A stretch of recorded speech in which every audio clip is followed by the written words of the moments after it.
stand fast. Foot rain, 8, 8, done. Foot rain, into line, right, done. Foot rain, by the center, quick, march.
Please be seated.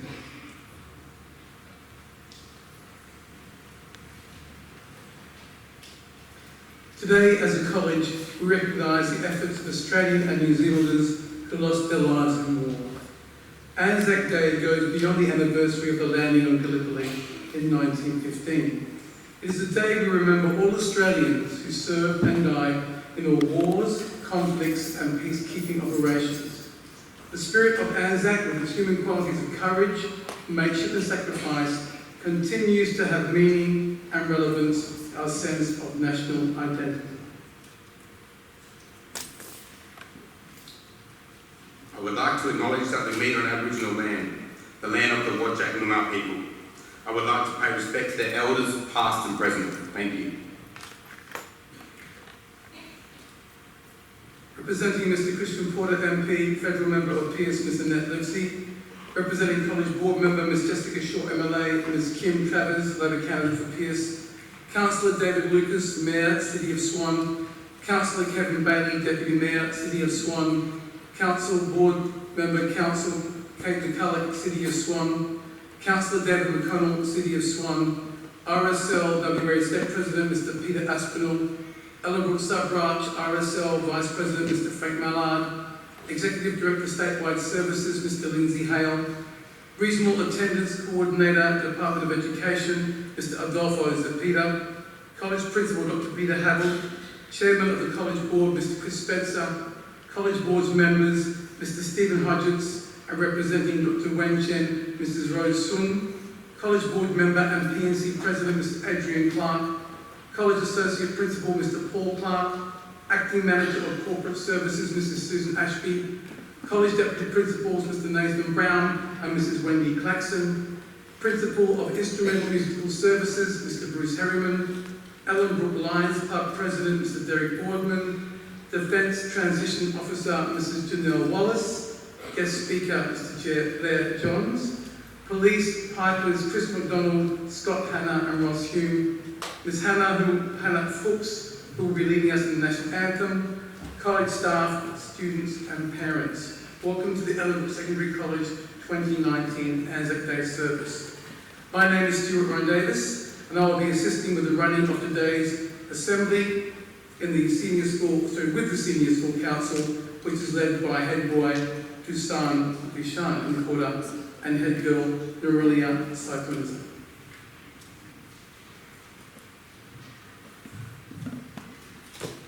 Lewis Farmer was born in Katanning, Western Australia in February 1896.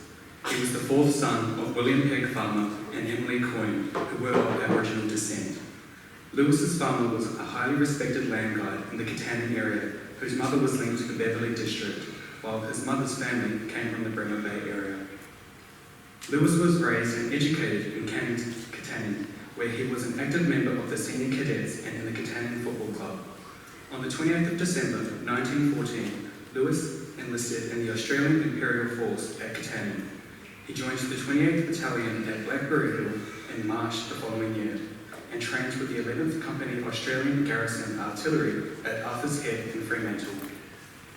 On the 9th of June, Lewis embarked at Fremantle on the HMAT Anzac 11 for Egypt, along with his older brother Larry.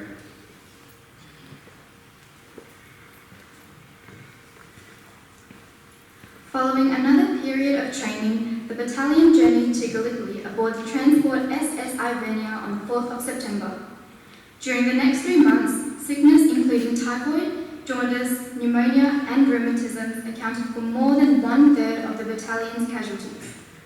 After the evacuation of Gallipoli in December 1915, the 28th Battalion proceeded to the Greek island of Lemnos, where they remained until 10th of January 1916, when they were transported back to Alexandria. On the 21st of January, Lewis was admitted to the No. 2 Australian General Hospital in Cairo with a severe arm infection and readmitted to the No. 4 Auxiliary Hospital in nearby Abbasia 1 month later. Upon rejoining his battalion, he departed from Alexandria for Marseille in France with the British Expeditionary Force on the 16th of March.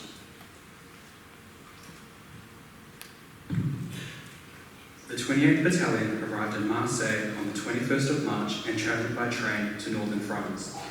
The men spent the last part of the month and the first part of April billeted south of Hazebrook before being sent to the frontline trenches in April. From April to June, they rotated between frontline positions in the Bois-Grenier sector, south of the River Lys, and billets further back. During early July, the 28th Battalion spent some time in the trenches in southern Belgium before boarding trains for the Somme on the 12th of July. They arrived at Amiens on the 14th of July and then marched to the front line near Albert. The battalion was engaged in heavy fighting around Pozières, east of Albert, between the 20th of July and the 6th of August. While engaged in the Battle of Pozières in early August, Lewis received a gunshot wound to the leg and was evacuated sick to Wandsworth Military Hospital in London for treatment. His brother Larry was killed in the same battle. On the 18th of December, Lewis returned to France and rejoined his battalion, only to be readmitted to hospital 1 month later with trench feet. He was evacuated to the War Hospital in Reading, England, where he remained for almost 3 months. While in hospital, Lewis was recommended for the Distinguished Combat Medal for good work in France.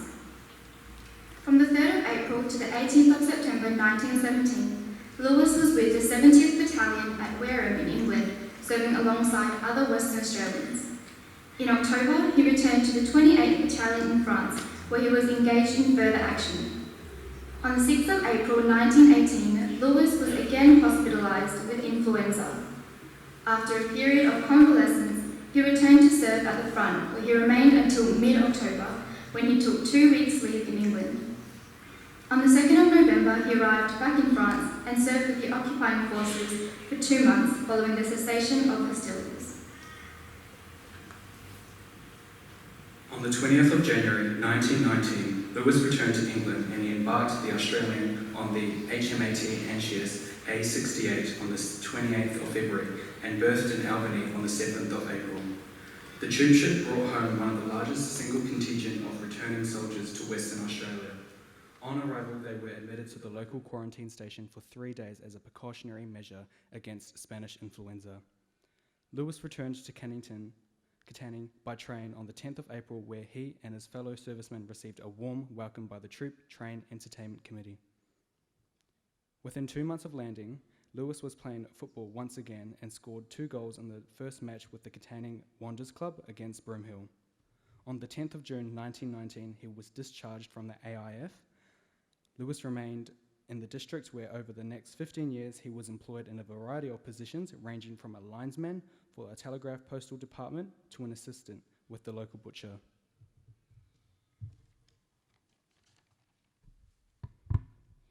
In May 1938, Lewis wrote to Alec Thompson, MLC, seeking his assistance to enable him and his brother Kenneth, access to licensed premises, and not to be treated generally as an Aborigine. Lewis stated he was prepared to return his medals in protest if the request was denied. Harold Peasy, his local Member of Parliament, and W.P. Bird, JP, provided letters of support. In September 1938, he was issued with an exemption certificate. By mid-1939, Lewis was living with his mother in Katanning, where he received an invalid pension. On the 23rd of August 1946, Lewis Farmer, aged 50 years, passed away at the Katanning District Hospital from kidney failure. He was buried with full military honours at the Katanning Cemetery with the RSL executives and ex-servicemen from both World Wars in attendance.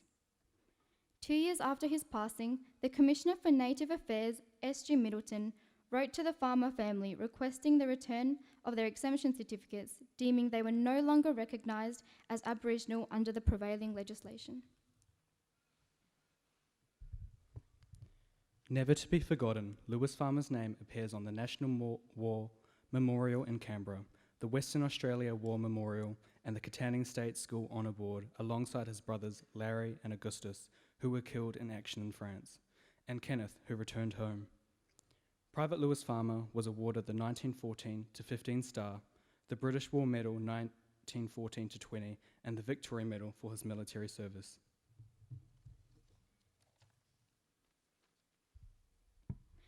I'd now like to introduce the Principal, Dr. Havel, to speak.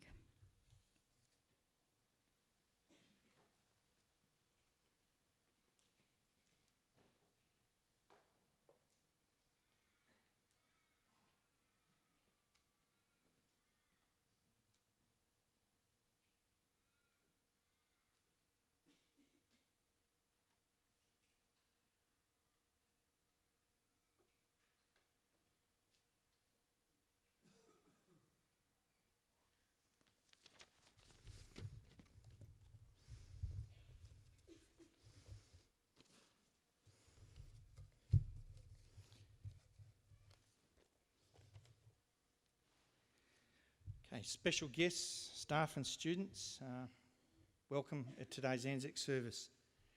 Our Anzac service is part of our school calendar because it encourages us to remember military personnel who sacrificed so much for our country. They have protected the way we live. Australia is a democracy that prides itself on being a free society. This does not mean we are free to do whatever we like to. There are laws that are passed by Parliament that govern what we do and protect the rights of the majority.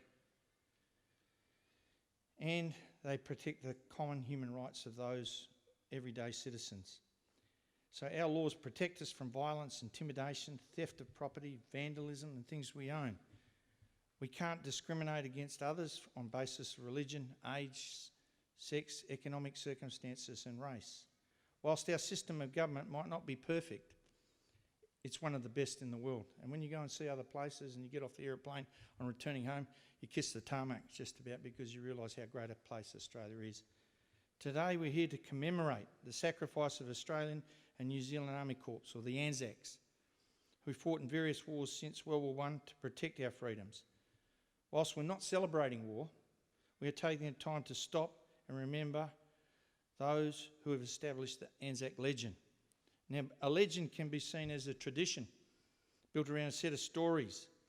And the legend of the Anzacs has come through many heroic stories of Australian and New Zealanders who have demonstrated the qualities of strength, bravery when faced with adversity. Anzac has come to stand for the qualities which Australians see in their military forces in a time of war. These qualities collectively make up what they call their Anzac spirit, include endurance, courage, ingenuity, good humour and mateship. In 2014, I was fortunate to accompany a group of staff and students from Albany to the tour of the Western Front, 3 schools, as part of the Anzac Centenary commemorations. One place I will never forget was near the small French village of Fromelles in France. In one of the cemeteries, there was a statue to an Australian soldier, Sergeant Simon Fraser, and he had a mate on his back, and it's entitled "Don't Forget Me, Cobber." And as it's commonly said today, don't forget me, mate. So cobber was a word you don't hear too much, but it really means mate or friend. The story surrounding the statue was told by the tour guide, and it greatly impacted me. On the 19th of July 1916, the troops of the 5th Australian Division attacked a strong German position near Fromelles. In that overnight assault, it was the first battle many Australian troops had fought on the Western Front, and it failed. And the 5th Australian Division suffered 5,533 killed and wounded. This is about 3.5 times the number of students sitting here today. And they went down in the morning. Now, Sergeant Fraser wrote home describing his role, rescuing about 250 wounded people in the 3 days following the battle. And he stated, "We found a fine haul of wounded and brought them in, but it was not where I heard this fellow calling, so I had another shot for it. I came across a splendid specimen of humanity trying to wriggle into a trench. He had a big wound in his thigh. He was about 14 stone in weight. I don't know what that is in kilograms. And I could not lift him on my back, but I managed to get him into the old trench. And he told me to lie quiet while I got a stretcher. Then another man about 30 yards sang out, 'Don't forget me, cobber.' I went and I got 4 volunteers with stretchers, and we got both men back safely. Fraser was not decorated for his great courage in retrieving the wounded from the battlefield. His efforts were just part of what had to be done. However, his heroism was recognised in the statue of him made by artist Peter Collette that stands in the Australian Memorial Park at Fromelles. The Victorian farmer never returned home. He was killed in the Second Battle of Bullecourt on the 12th of May 1917, and he was aged 40. The story of Sergeant Fraser is part of the legend that has endured and exemplifies the spirit of the Anzacs. Unfortunately, Australian society has not always extended appropriate thanks to those who have sacrificed so much. We listened to the story of Lewis Farmer, who was an Indigenous person who gave up so much for us. As an Australian soldier, he forged a strong bond of mateship in battle. And as an Australian soldier, when he returned, he couldn't even join his mates in pubs or attend the local RSL. This would not happen today.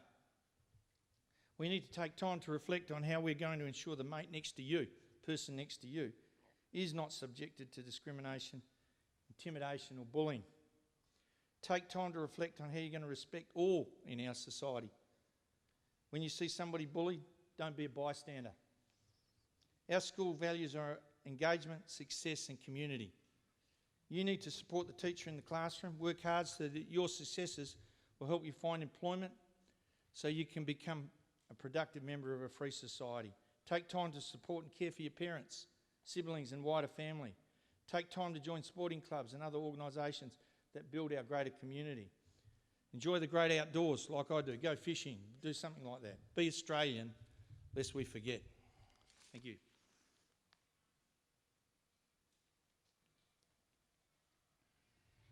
Thank you, Dr. Havel.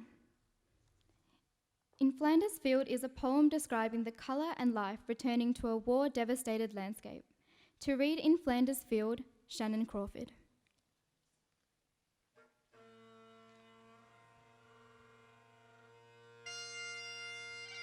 In Flanders Fields by John McRae. In Flanders Fields the poppies blow between the crosses, row on row, that mark our place, and in the sky the larks, still bravely singing, fly, scarce heard amid the guns below. We are the dead, short days ago. We lived, felt dawn, saw sunset glow, loved and were loved. And now we lie in Flanders Fields. Take up our quarrel with the foe, to you from failing hands we throw the torch. Be yours to hold it high. If ye break faith with us who die, we shall not sleep, though poppies grow in Flanders Fields.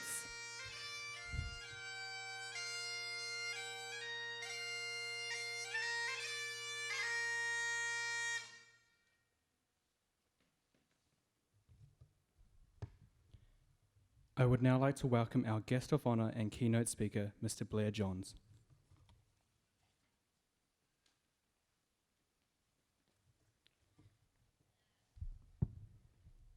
Thank you. It seems like it wasn't that many years ago that I sat at school Anzac services just like you. When I finished school at the age of 17, I knew that I wanted to join the army, and so, with my parents' consent, I filled in the papers and I was off for recruit training at Kapuka before onto the School of Infantry.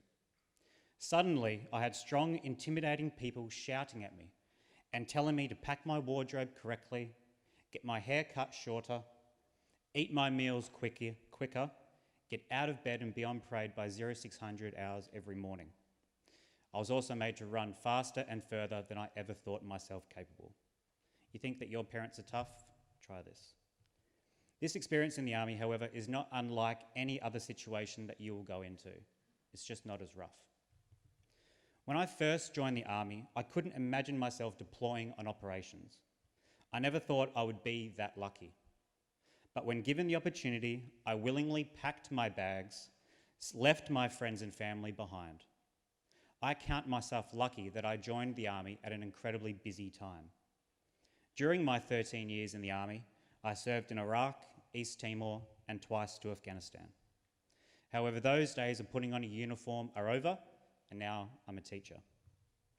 Prior to my enlistment, I never really understood or appreciated just what Anzac Day means to Australian soldiers and the special place that it has in their hearts. I believe that three principles, which are mateship, sacrifice, and the belief in one's duty above all else, sit at the heart of that connection. I'll now quickly explain how these principles are connected to Anzac Day and why they are so important to today's servicemen and women. The Australian Army's unwritten law of mateship was forged on the shores of Gallipoli and in the aftermath of enormous casualties. While a lot has changed since that cold and fateful morning in 1915, mateship is entrenched in the lives of today's soldiers. You can never truly understand what it is like to stand shoulder to shoulder with someone you would be willing to do anything for until you join the military. Mateship is the driving force that separates soldiers from their families and sends them into harm's way.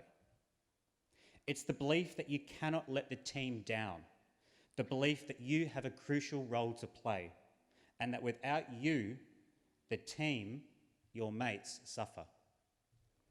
You spend more time with your mates than you do with anyone else. You know everything about each other. There are no secrets. And that's what it is needed to forge these bonds. You experience the highs and the almighty lows together. One person's pain is the team's agony. For any soldier, there's no greater insult than letting down a mate, no matter how small or insignificant it may seem.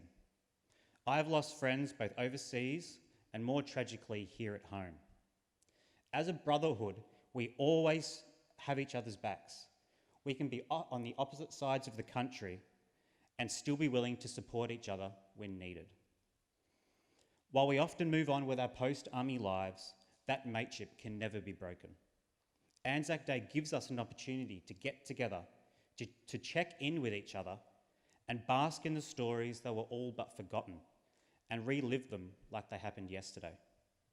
It is these friendships that bridge all manner of distance and complications that are created through sacrifice and hardship that bring us together in a bond like no other. This brings me to the second principle of sacrifice. Nothing embodies the Anzac spirit more than the sacrifices that soldiers make. While some pay the ultimate sacrifice with their lives or limbs, it is the small sacrifices that are made every day and that mostly go unseen that helps unite us. Soldiers say goodbye to family and friends, the safety of their home, the comfort of a bed, the luxury of a vehicle, and the privilege of a shower for each other. They miss birthdays, school assemblies, parties, and other special occasions willingly and in faithful service to their country. For when it's -10 or 45 degrees outside, the soldier never quits. They must endure all types of adverse conditions without the luxuries we all expect and complain about when we don't have them. Imagine for a moment an existence without Wi-Fi. Now that's not so bad, But now take away any form of electricity. Take away the comforts of shelter and warmth. Add in a lack of sleep, which could often only be a couple of hours a night.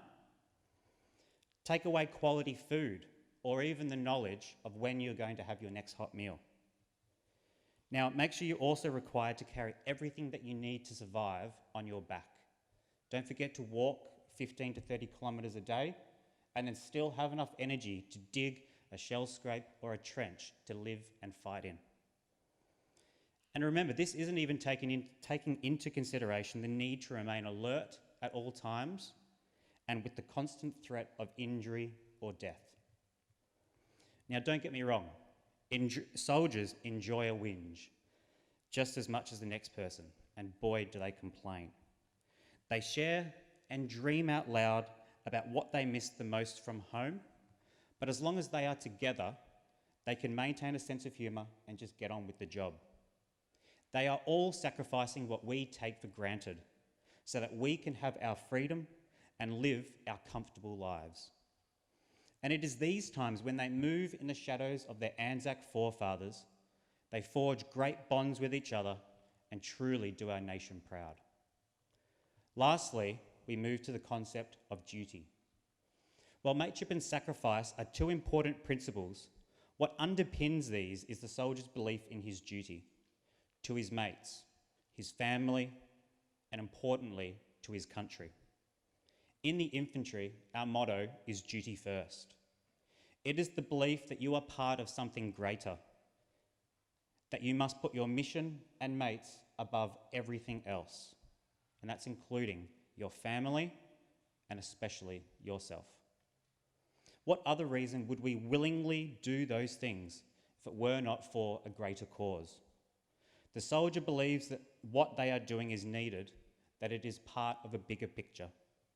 And while that bigger picture is often obscured and unknown by the soldier must believe in the decisions of his superiors and ultimately in their duty. Australian servicemen and women sometimes feel at odds with society, that they cannot fit in, that no one truly understands what it is and what it takes to serve in the military.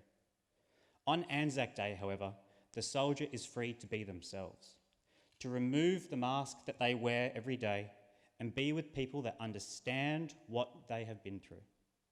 Anzac Day is a day where we remember what our forefathers endured and we feel proud of theirs and our own actions. I'd like to end by quickly sharing the infantry ethos, which I was endlessly forced to recite and was reminded of constantly whilst I was at the School of Infantry. The oath to serve your country did not include a contract for the normal luxuries afforded within modern society. On the contrary, it implies hardship, sacrifice, loyalty, and devotion to duty above all else and regardless of rank. No truer word can be spoken about the hurdles a soldier faces in service to their country and the resulting strong bonds that are forged with each other as a consequence. Anzac Day will forever be a day for the soldier, to be a soldier, and with soldiers, lest we forget.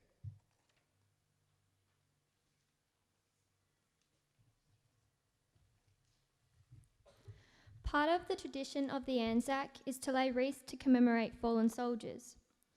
During the First World War, red poppies were among the first plants to spring up in the devastated battlefields of northern France and Belgium. In soldiers' folklore, the vivid red of the poppy came from the blood of their comrades soaking the ground. And so now we, as a community, lay wreaths and poppies to commemorate the fallen Anzacs. We ask for your continued silence.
The last post is one of a number of bugle calls in military tradition which mark the phases of the day.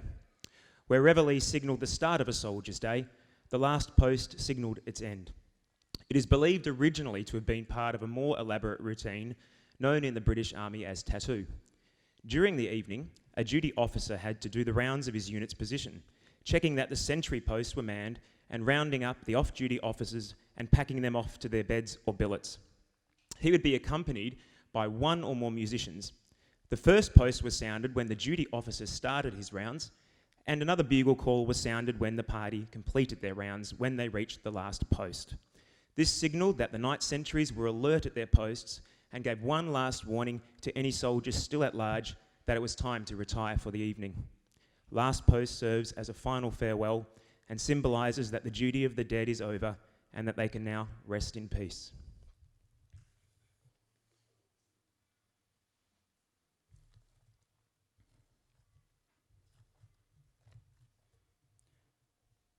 The ode will now be read by Lachlan Lehman, followed by the last post, 1 minute of silence and the rouse.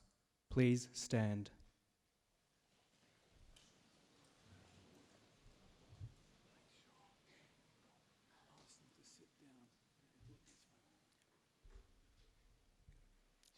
They shall grow not old as we that are left grow old. Age shall not weary them, nor the years condemn. At the going down of the sun, and in the morning, we'll remember them.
Lest we forget.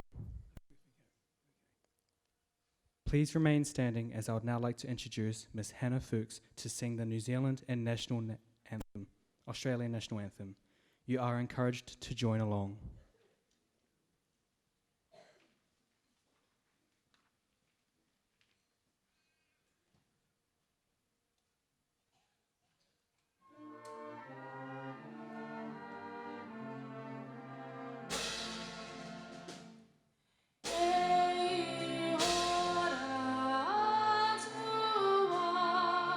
On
Please be seated.